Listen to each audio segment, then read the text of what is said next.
Here, we're going to go ahead and start at 7 o'clock, so we don't want to keep everybody. We've got a short agenda, so we'll enjoy a short night for sure. So maybe. Depends All on right. Larry, right? Larry, keep your comments. All right. I've got them rolled up in just a short list. All right. We're going to go ahead and start with the Seminole Airport Authority. Can we have a roll call, please, Jay? Sir. Chris Anson, Here. Trace Connor. Here. Tim Poplin, Eddie Foreman, Here. John Kramer. Here. Larry Church. Sure. Corey Crabtree, Here. Dana Miller, Jeff Griffin. We have a quorum. All right. Consideration and action of consent agenda. So moved. Second. Roll call, please. Did you get that, Jay? Yes, I did. Okay. Thank you. Chris Anson, Yes. Trace Connor. Yes. Eddie Foreman, Yes. John Kramer. Yes. Larry Church. Yes. Corey Crabtree. Yes. Motion passes. All right, with no items removed from the consent agenda, and we have no appearances, or do we have any appearances or petitions from the audience? This will be for the Seminole Airport Authority. Okay, having none, we'll move on to current business. Item 1, consideration and possible action to approve Garver LLC as the engineering consultant for the Seminole Municipal Airport. Does everybody know what this is for? Second. Roll call, please, Jay. Chris Anson, Yes. Trace Connor, Yes. Eddie Foreman. Yes. John Kramer. Yes. Larry Church. Yes. Corey Crabtree. Yes. Motion passes. All right, with no other items, I'll move for a motion for adjournment. So moved. Second. All in favor? Aye. Any opposed, like sign? All right, moving on to Seminole Gas Authority. Before we do this, Sharon, do we have any people signed in for, Arts Council is actually the agenda, so I don't need her on there. Okay, we're good. All right, thank you. All right, this is the Seminole Gas Authority. Can we have a roll call, please, Joe? Larry Church, Here. Tim Poplin, Corey Crabtree, Here. Dana Miller, Trace Connor, Here. John Kramer. Here. Chris Anson, Here. Eddie Foreman. Here. Jeff Griffin. We have a quorum. All right, consideration and action of consent agenda. Move to approve. Second. Roll call, please, Jay.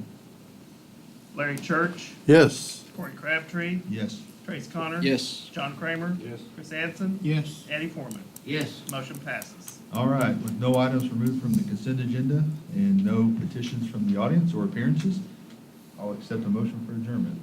So moved. Second. All in favor? Aye. Any opposed, like sign. All right, moving on to the Seminole Municipal Authority. Can we have a roll call for this one, please, Jerry? Corey Crabtree, Here. Eddie Foreman, Here. Tim Poplin, Dana Miller, Larry Church. Here. Chris Anson, Here. John Kramer. Here. Trace Connor. Here. Jeff Griffin. We have a quorum. All right, consideration and action of consent agenda. So moved. Second. Roll call, please, Jay. Corey Crabtree, Yes. Eddie Foreman, Yes. Larry Church. Yes. Chris Anson, Yes. John Kramer. Yes. Trace Connor. Yes. Motion passes. All right, with no items removed from the consent agenda and we have no appearances or petitions from the audience, we'll move on to current business, item 1. Consideration and possible action to approve the estimate of funds needed totaling $24,050.65 for work completed by Wall Engineering through November 15th, 2024, under contract number WWTP 24010 SP, invoice number 12. Move to approve. Second. Roll call, please, Jay. Corey Crabtree, Yes. Eddie Foreman, Yes. Larry Church. Yes. Chris Anson, Yes. John Kramer. Yes. Trace Connor. Yes. Motion passes. All right, item 2, consideration and possible action to approve the estimate of funds needed totaling $1,304,096.03 for work completed by Crossland Heavy Contractors through November 20th, 2024, under contract number WWTP 24010 SP. Move approval. Second. Roll call, please, Jay. Corey Crabtree, Yes. Eddie Foreman, Yes. Larry Church. Yes. Chris Anson, Yes. John Kramer. Yes. Trace Connor. Yes. Motion passes. All right, for anybody wondering what the WWTP is, that's wastewater treatment plant, which is in the process of being rebuilt. So just so everyone is aware of that, those are some big totals, so. All right, item 3, consideration and possible action to approve the employee compensation agreement with Terry Cox in the amount of $50,000 in consideration of a one-time monetary housing stipend. Is Terry Cox happy with that? Yes. Mr. Moved. Mayor, Go ahead. in the agreement, there was a couple of typos. Has that been corrected or? It's probably on me. That's what I get for doing it myself, right? If you'll pass it subject to just a final review, I'll correct them, whatever it is, but substance, I think we're good on it. Okay, all right. Anything else you found? That's it. Okay. Move to approve. Any other questions on this item? Okay. Got a motion for approval? Second. All right, roll call, please, Jay. Corey Crabtree, Yes. Eddie Foreman, Yes. Larry Church, Yes. Chris Hansen, Yes. John Kramer. Yes. Trace Connor. Yes. Motion passes. All right, with no other items on the agenda, we'll accept the motion for adjournment. So moved. Second. All in favor? Aye. Any opposed, like sign. All right, moving on to Seminole City Council meeting. Can we have a roll call on this one, please, Jay? Tim Poplin, Corey Crabtree, Here. Larry Church. Here. Trace Connor. Here. Chris Hansen. Here. Eddie Foreman. Here. Dana Miller. John Kramer. Here. Jeff Griffin. We have a quorum. All right, if everyone will please stand for the pledge of allegiance and prayer. Attention, salute, pledge. I pledge allegiance to the flag of the United States of America and to the republic for which it stands, one nation, under God, indivisible, with liberty and justice for all. Chris, do you mind? Father in heaven, thank you for the city of Seminole and all those who call Seminole home. Thank you for those who have come before us to make it what it is today. Open our minds and hearts as we discuss tonight's business so that we may make the best decisions for the city of Seminole and its citizens. We ask this in your name. Amen.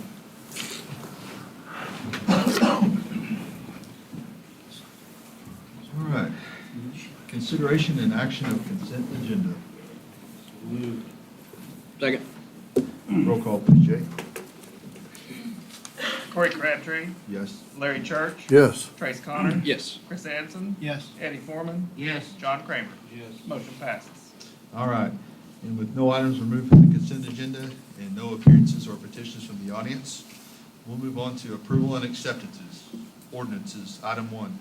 Consideration and possible action to approve ordinance number 1303, an ordinance adding public, a special purpose district, 12-3D-6 to the Code of Ordinances. Someone want to elaborate on this so that we all know what's going on? Love to. All right.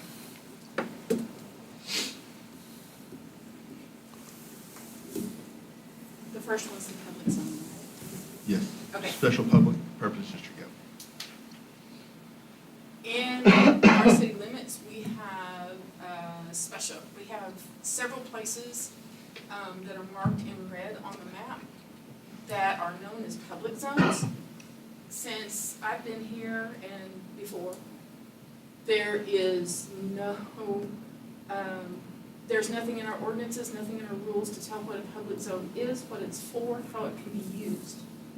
So after doing a little bit of investigating and some educating myself, a public special zone can be used by a city to show that these zones are for the greater good of the public, parks, schools, recreation, emergency services, things like that. And I think it would be in our best interest to have this in case somebody came up later and said, well, I want to put a retail establishment in the middle of your golf course.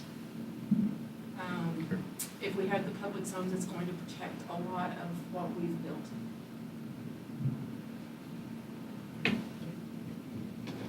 So all these items that are highlighted are which places in town? Just so people that can't see that. Are these just our parks Okay, and the land that we own? so the entire municipal park complex, which includes Jimmy Austin Golf Course, down to Boomtown Playground, the baseball fields, the splash pad, and then there's a small place just south of Magnolia Lake The former school site, is it Roosevelt School? Lincoln. Oh, which place? The one- Oh, you're talking about by Highland? Yeah, Oh, yeah. is that Roosevelt? Yeah. And that's where the Heritage House Senior Citizen Center is. Then we have the old Seminoles High School site and BLS and the middle school. Then along Bourne Boulevard, there's the cemetery and Public Works, which is all, and Wilson School. And then Northwood School on up, which includes the track and part of the wooded area behind. What's that over by Reed Street? Is that a, That's gonna be Northwood. Are you talking no, about? there's the an other elevated place there, On Reed, just above Oh, Reed that's just Street. No, I think that's a rooftop. This is the rooftop. Oh, okay. Red roof in? it's a red roof, yeah. Get them on. Thank you. Well, I don't think anybody's really, how wanna build in those places, but I get it. Motion to approve. Second. Roll call, please, Jay. Corey Crabtree, Yes. Larry Church, Yes. Trace Connor, Yes. Chris Anson, Yes. Eddie Foreman, Yes. John Kramer. Yes. Motion passes. All right, consideration and possible action to approve ordinance number 1304, an ordinance adding overlay district general procedures to the code of ordinances. You're staying for this one too, right? I'm staying for this All one right, too. let's go. So in all of the education that I've been doing lately on overlay zones, I'm going to give you a real quick example which is going to kind of show what an overlay zone does. We're going to promote density and efficient land use in a place that doesn't have that. And the best example is going to be on Harvey Road. It's going to create a sense of place, unite current ordinances into a combination of different zones where there's nothing right now. Keep in compliance with traditional zoning regulations, the setbacks, the use of space, signage, etc., and keep compliance with the facade ordinance, especially along Wrangler Boulevard and Mill Phillips. So the example we're going to do is on Harvey Road from Highway 9, 1 mile south, to Strother, and a quarter mile on each side. This is a very convoluted area, and I've been trying to solve this puzzle for several years. This picture right here shows all of the different types of zones. There's 6 altogether, and none of them are, very few of them are used properly in the grand scheme of things. We have a small piece up at the top that's R3 multifamily. Then there are several yellow spaces, a couple at the top, one at the bottom, that is C1 neighborhood commercial. This one is C2 commercial, which is Tractor Supply's property. Highway commercial is most of the rest of the property along Highway 9 on the south. Transitional, this was a former bookkeeping space.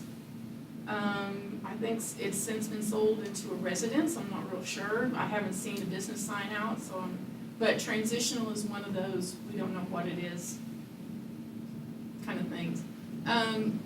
The majority of the area is I-2 industrial with a small piece that's I-3 heavy industrial. The problem is there have been homes that have littered in this area, and residential homes are not allowable in I-1, I-2, or I-3.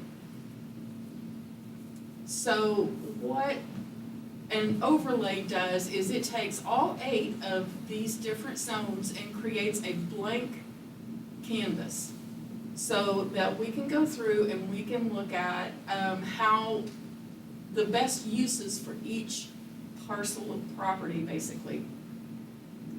And like I said, this is just an example.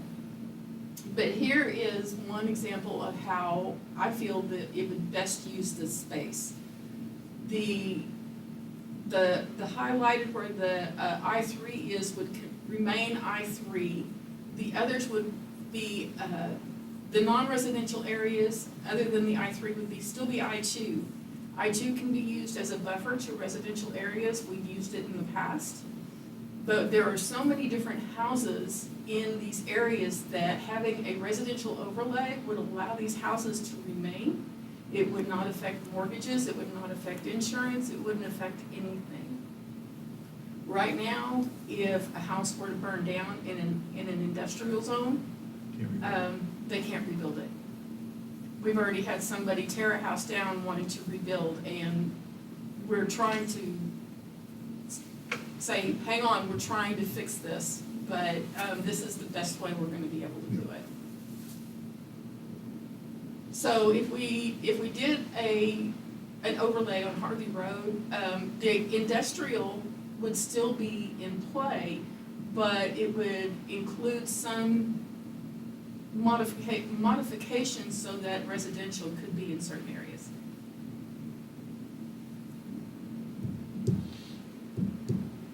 I personally don't have a problem with it, but I was also part of one of the ordeals that was, the house didn't sell because they figured out this was the issue, and the mortgagee would not put a mortgage on the note, knowing that if the house burned down, that they couldn't rebuild it.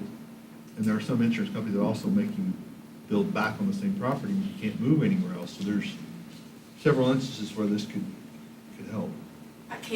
There are several places along that stretch of road,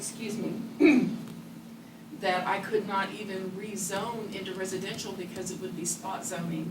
You would have one small, tiny little R1 space in the middle of an industrial, and that's not allowable either. So it's been quite the struggle.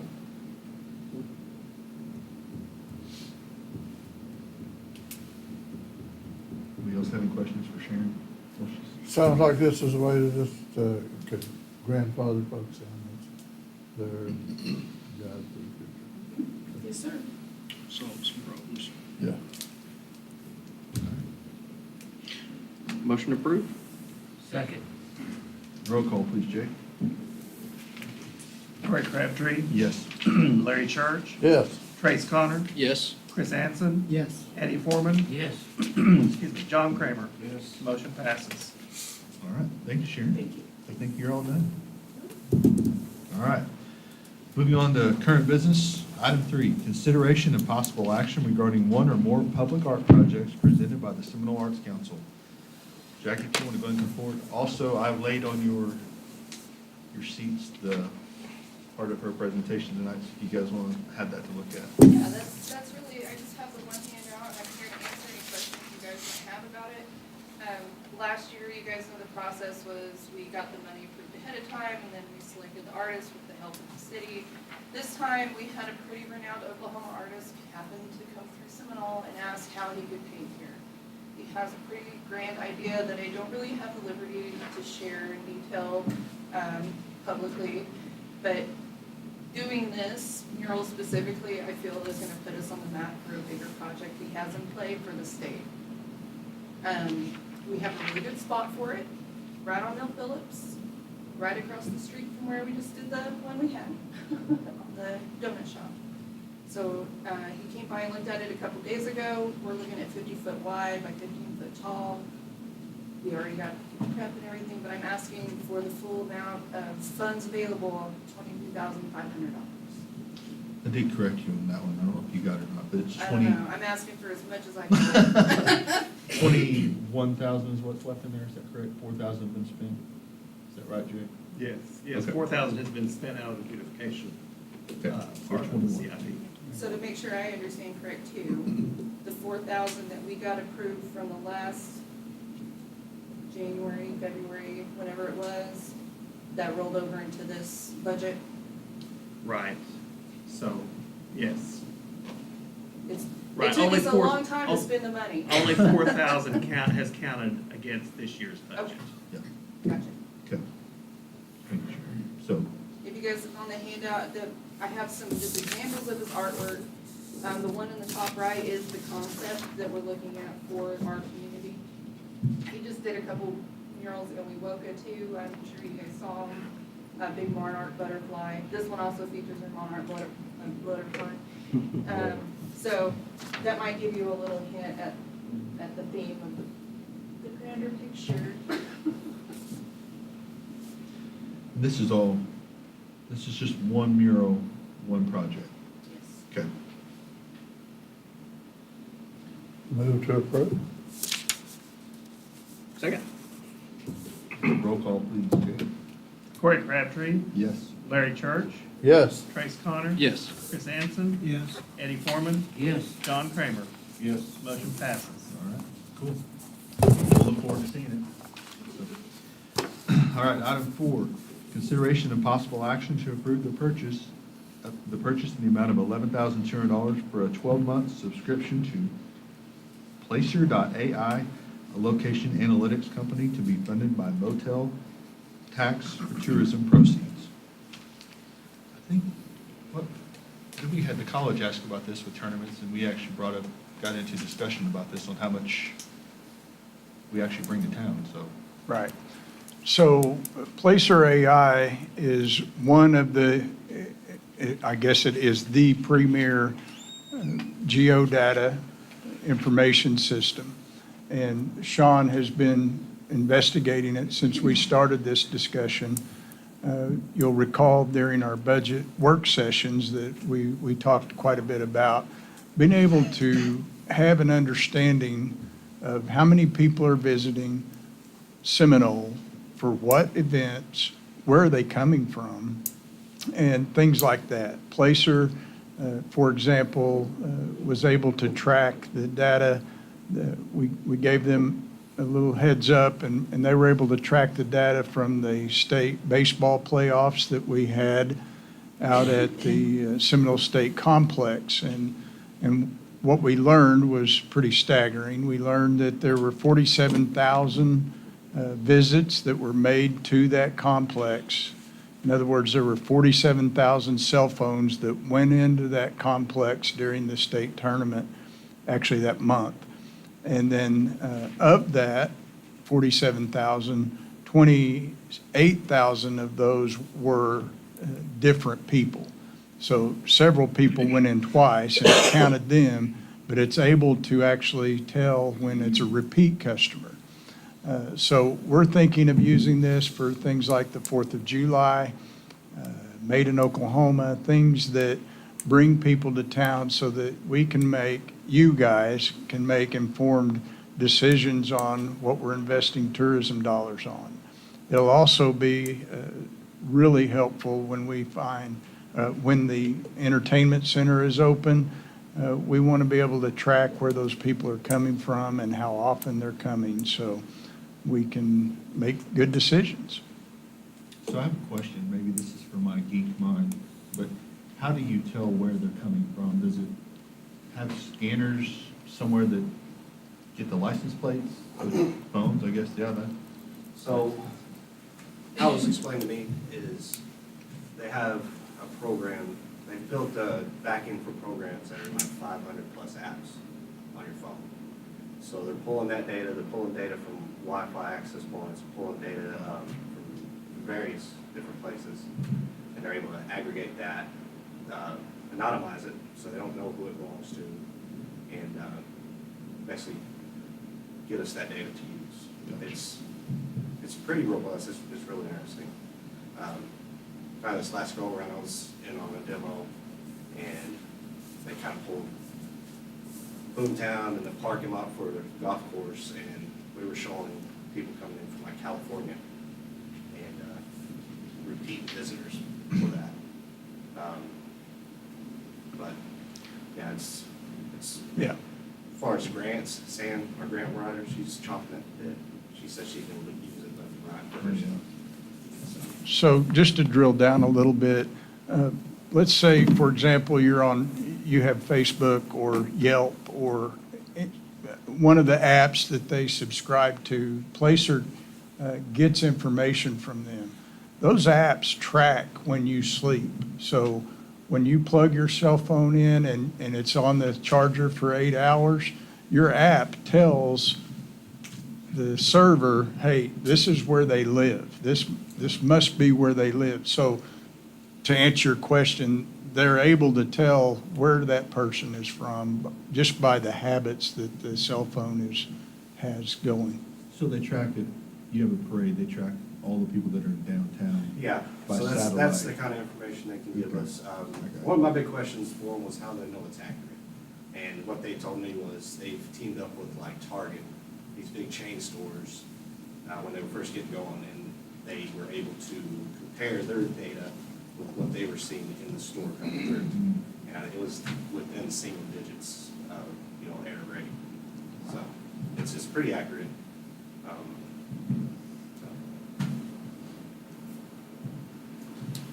Yeah, so if you're wanting to be more specific, people like Starbucks, for example, I say everybody, there are people that are wondering, how did they pick Seminole? They've got this kind of data. They know how many people from Seminole are buying coffee in Shawnee, what times they're buying coffee in Shawnee, and they know probably within single digits what the demand is going to be when they open. It's really fascinating geodata. You can build a fence around anything. Build that fence, and then every time a cell phone penetrates that fence, you're fed the data. And that was one of the deciding factors. We were actually looking at another company that was very similar, but Placer AI, you're actually able to draw a polygon, and it will just pull data for that specific location. The other vendor we were looking at, they were only able to do certain blocks in any given area. So you're able to be a little bit more granular with Placer AI, be more specific in an area. So I feel like I'm okay with this. I mean, but I think that we probably really need to do some, if it goes really well and we get some really good data out of this, I don't know that I wouldn't like to see this put on a yearly budget, that we can do it every year and keep track of that versus just a 12-month subscription and be done with it. So Made in Oklahoma and things like that, you guys can give us those reports when they're done, 4th of July. That way at budget time, we can try to put this in somewhere just to keep that going so we know. Yeah. That is the plan. Okay. So much for aluminum foil hats. Yeah, they're not. All right. Any divorce attorneys Questions in for Sean? I move approval. Second. All right. Jay? Corey Crabtree, Yes. Larry Church, Yes. Trace Connor, Yes. Chris Anson, Yes. Eddie Foreman, Yes. John Kramer. Motion passes. Thank you, Sean, by the way. All right. We have an addendum on the council meeting. It's item 5, discussion and action regarding the Family Entertainment Center floor plan, site plan, and design features. So who gets this one? I saw the plan put up. Yeah, here we go. So we've got, I'm going to call it the, where are we at? Probably the 7th or 8th different version of the floor plan. And this is about as unique as it possibly could be. We've still got all the bowling alley lanes. We've got a really neat little restaurant facility.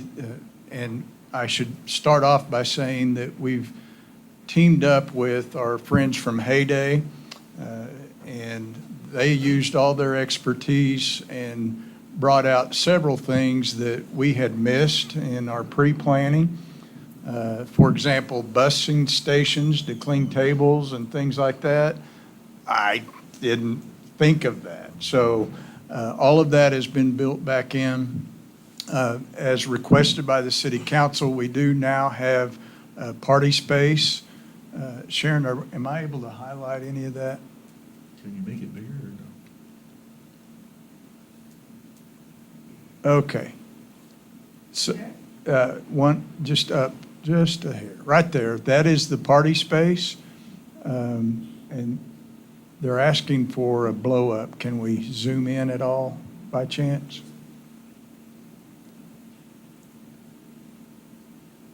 There we go. That works.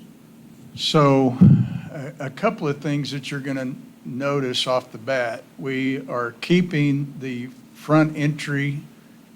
If you could point to the front entry, we're keeping the front entry where it was, but we're allowing a portico or a drive. Okay. You'll be able to drive up and drop people. That we're doing special consideration for bus traffic. So we want them to be able to bring a team in or a bunch of students, a debate team or whatever, be able to drop them at the front door and then go park perhaps across the street. And I already showed you the party area.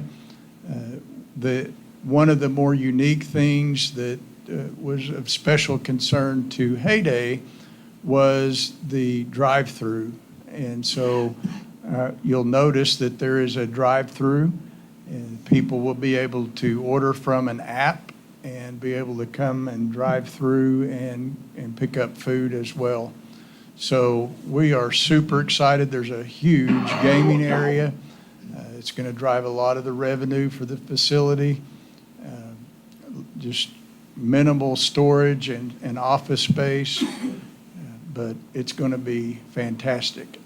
The vast majority of the seating for the restaurant, I probably need to point out in the back.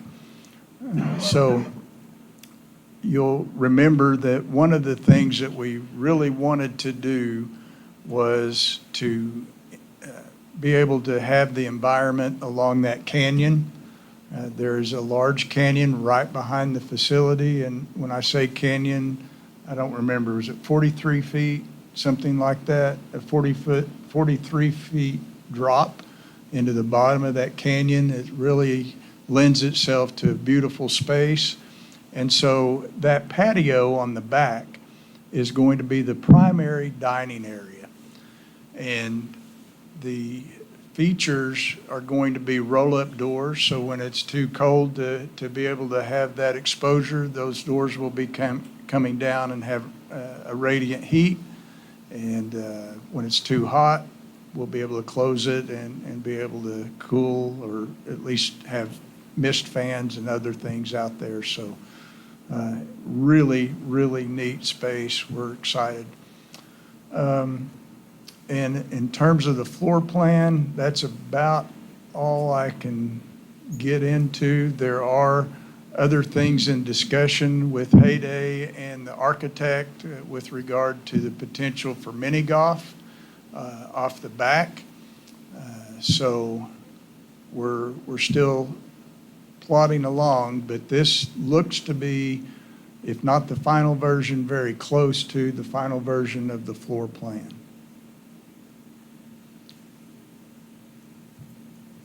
We would love to have your input if you see something that you prefer not to have or that you want in that's not there. We can certainly have that discussion. So seating for the restaurant is on the back area I see for the patio. Is there any Yes. other inside the floor plan that has seating for the restaurant? Yep, there is some. So Sharon, You can back are it you up. using a laser pointer? No. It doesn't work real well. Oh, there we go. So right there is indoor seating for the restaurant, and then right next to that is the bar area. And so that's kind of, we've given some space inside for the restaurant facility, but the vast majority of the restaurant is going to be in the back. Okay. There was special,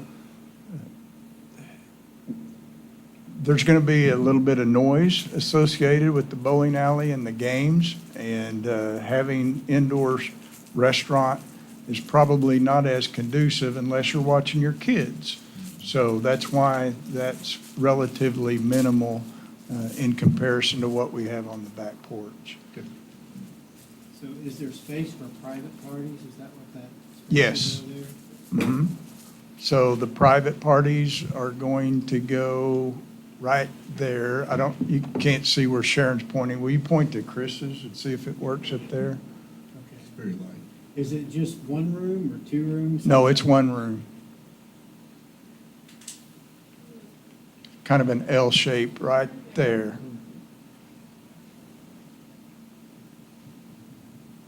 Is there gonna be like a place over at the bar area to have like, if, you know, TVs, playing game, you know, football games, baseball Oh, yeah. games, whatever? that sort of thing? Absolutely. That was one of the first considerations. We'll be able to watch the Super Bowl there, and kids can be playing or bowling, and we can be watching the Super Bowl, Would so. it be built that fast? Wow. I can't hear you, I'm sorry. He said it would be built that fast. Oh. Not by this Super Bowl, maybe next Super Bowl.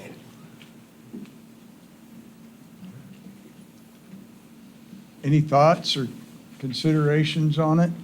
I know the kids are super excited to get this thing done. We're ready to put a nail in it and say, let's go. How many lanes did that end up being? 16? And 4 lanes are, 16, yeah. and 4 lanes are separated for parties? Is that- Yeah, so if you could, we can't get that off of there. So, yeah, zoom in there. Okay. This is as far as I can zoom in. That's it? Yeah. Yeah, so I think there are 2 curtains, actually. Here Yep. and You here. see these? Okay. Yep. So those can be drawn and separated, but we wanted to, those for Heyday have worked extremely well, being able to segregate, and they're very much aware that we want to have bowling leagues. We'll pull it back, it'll be wide open, and everybody can see what's going on. Okay. Cool. I'm good with it. Much better than what it was. It's probably the right thing to get them involved. Yeah. We're really excited. Some of the parking on that site plan, is that zoomed in, or can we zoom out? Yeah. So one of the things, you may lose a little bit of this west parking if the mini golf comes back into play, or comes into play if we can afford it, really is what it boils down to. We may trim some of that west parking off to have room for the mini golf. But for the most part, especially on the entrances and the exits, those are what we're going to be dealing with. So are we back far enough on the mini golf that you can catch that canyon in the background too? Yes. That'd be really cool. Yeah. Have that as a background. Yeah, we'll probably lose a couple of balls down in the canyon, but. We'll send you to retrieve them. Oh, man, it's deep. It is way down there.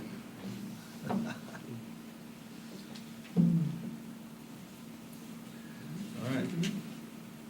We have to take action? So you just wanting us to approve this? Uh, What you're wanting, or you just wanted input? More than anything, I just want the head nod and everybody saying, yep, we're ready to go.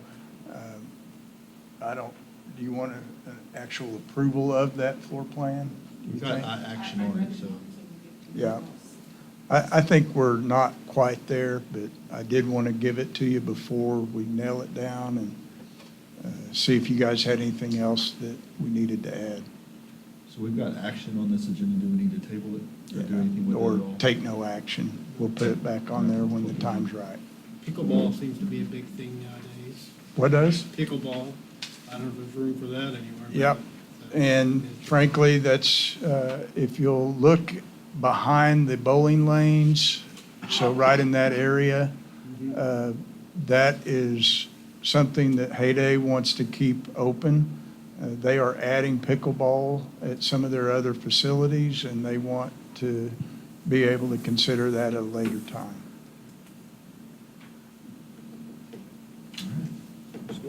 Any other comments, questions? All right. Got no other agenda items, so we'll move on to remarks and inquiries of mayor and council members. We'll start, Mr. Larry Church. Remember, we promised a short meeting, so Oh, we did? you did. Oh, I did. You Okay. should just skip him.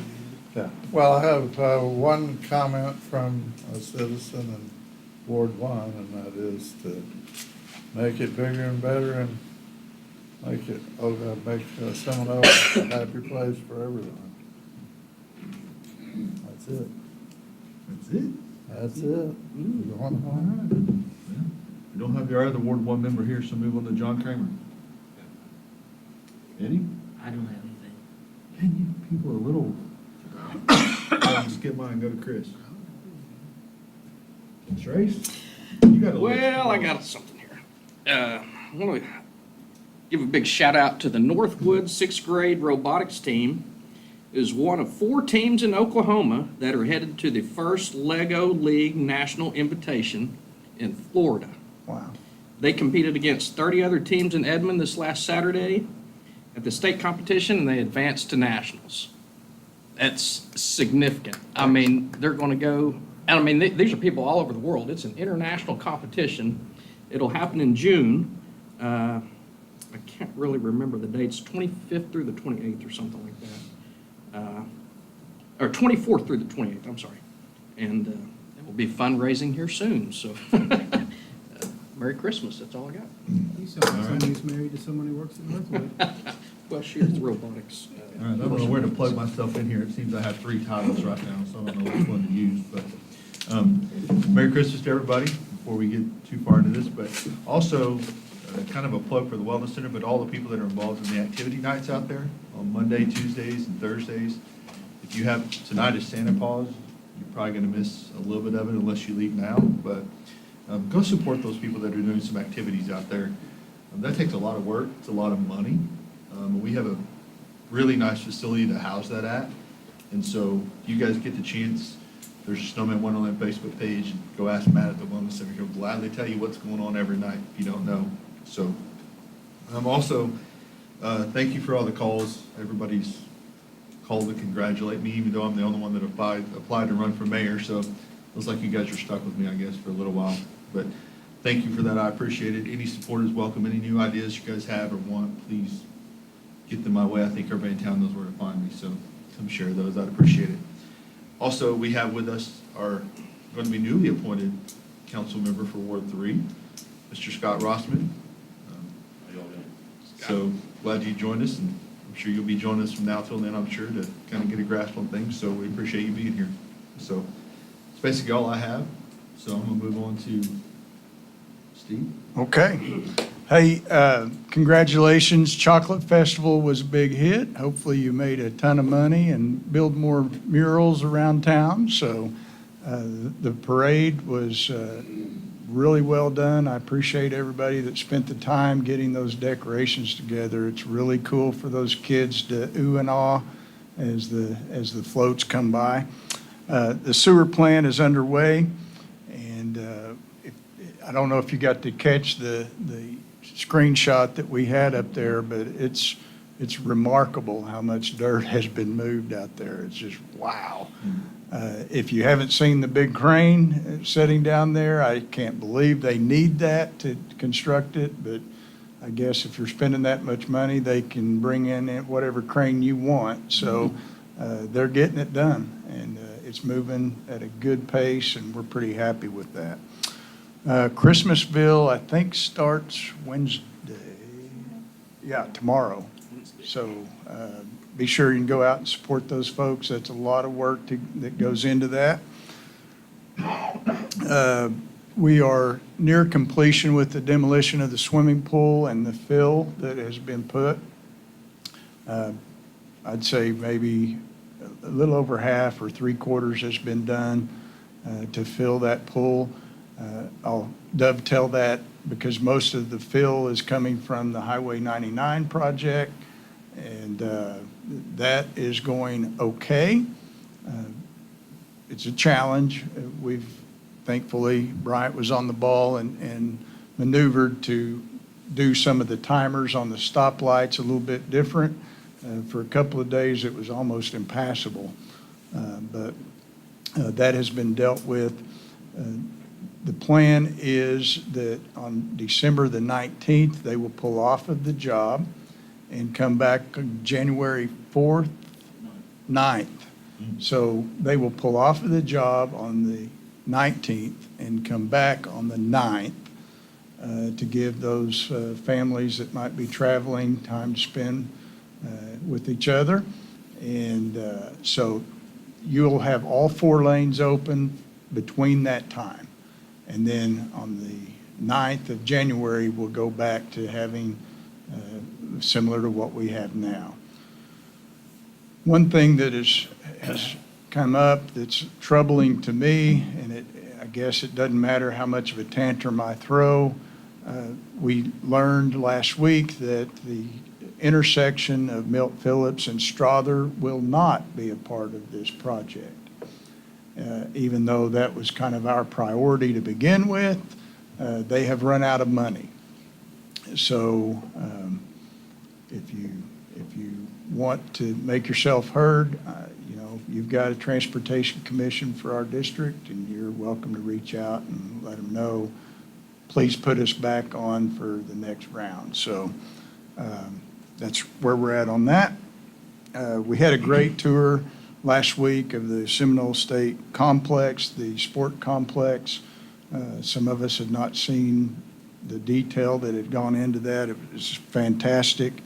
One of the things that they told us at that meeting was that this coming May, we will once again be hosting the 3A state championship and potentially the 2A state baseball championships will be held in Seminole, Oklahoma. So I'm really proud of that. They've done a great amount of work, and it's going to take a lot of volunteers, so everybody be ready to sign up for that.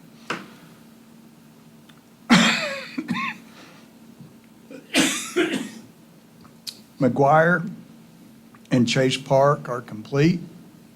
If you haven't been by, please go by there and check out the new park equipment. That's been installed, looks fantastic.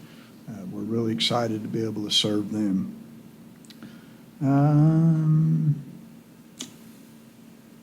I think that's all I've got. Merry Christmas, everybody. All right, thank you. Brad? Merry Christmas. All right.